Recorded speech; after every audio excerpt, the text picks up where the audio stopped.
morning, people of Tayabas. I am your weather news reporter, Jamie Kitan Omusa, from JQOM News Report live at Tayabas City.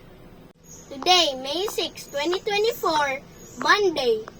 Expect sunrise around 5:30 in the morning and sunset 6:10 in the evening.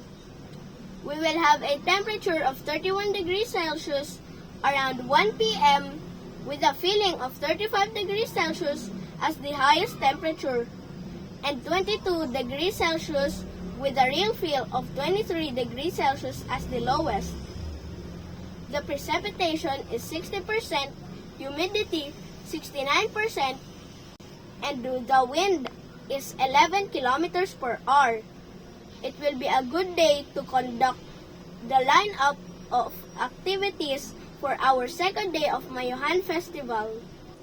For anyone planning to visit Tayabas in the next 3 days, here is the weather forecast. On May 7 and May 8, it will be sunny at 31 degrees Celsius, while on May 9, it will be at 30 degrees Celsius with a few rain showers at night in some parts of Tayabas City. Once again, I am Jamie Kisan, always reminding you to stay indoors as much as possible to avoid heat illnesses.